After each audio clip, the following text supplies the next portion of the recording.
संयम. मित्रांनो, तुमच्या म्हाताऱ्या आईबाबांनी तुम्हाला एखादा प्रश्न दोनदा विचारला किंवा त्यांना एखादी गोष्ट ऐकू आली नाही तर तुम्हाला राग येतो का? तुम्ही त्यांच्यावर चिडता का? आणि असा विचार करता का की किती वेळा सांगायचं तेच ते? जर तुम्ही असं करत असाल तर ही चिमणीची गोष्ट ऐकल्यानंतर तुम्हाला स्वतःचीच लाज वाटेल आणि डोळ्यातून पाणी येईल.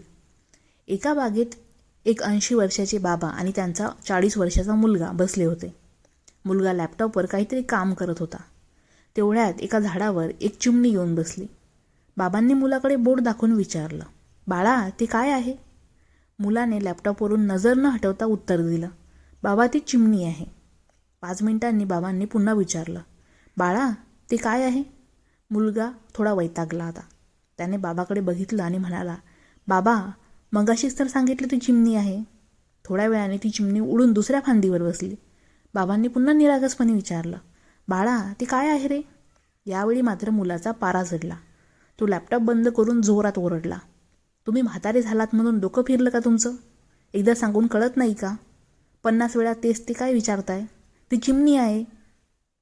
चिमणी, कळलं. बाबांच्या डोळ्यात पाणी आलं. ते गप्प बसले.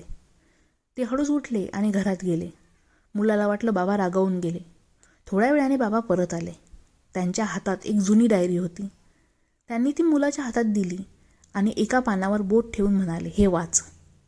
मुलाने वाचायला सुरुवात केली.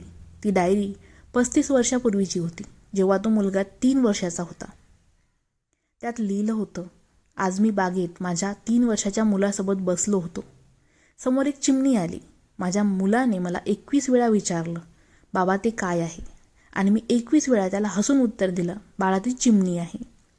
जेव्हा जेव्हा त्याने विचारलं तेव्हा तेव्हा मी त्याला जवळ घेऊन मिठी मारली. मला त्याचा राग आला नाही, उलट त्याच्या निरागसपणाचं कौतुक वाटलं. डायरी वाचून मुलाच्या पायाखालची जमीन सरकली. त्याला समजलं, जेव्हा तो लहान होता तेव्हा बाबांनी 21 वेळा प्रेमाने उत्तर दिलं होतं आणि आज बाबा म्हातारे झाले तर मुलाला 3 वेळा उत्तर देताना सुद्धा राग आला. मुलाने लॅपटॉप बाजूला फेकला आणि बाबांच्या पायावर डोकं ठेवून डसाडसा रडला, बाबा, मला माफ करा, मी चुकलो. मित्रांनो, या कथेतून आपल्याला खूप सुंदर असा बोध घ्यायला मिळतो. तो असा की आई वडील म्हातारे झाल्यावर लहान मुलांसारखे होतात. त्यांनी तुम्हाला लहानाचे मोठे करताना जो संयम ठेवला होता तोच संयम आता तुम्ही ठेवा. त्यांना तुमच्या हुशारीची नाही तर प्रेमाची गरज आहे. मित्रांनो, कथा आवडली असतील तर आपल्या बाबांसाठी एक कमेंट नक्की करा, लव यू बाबा म्हणून. आणि हां, तुम्ही जर माझ्या चॅनलवर नवीन असाल चॅनलला सबस्क्राईब करायला विसरू नका. चला तर मग भेटूया एका नवीन कथेसह लवकरच. धन्यवाद.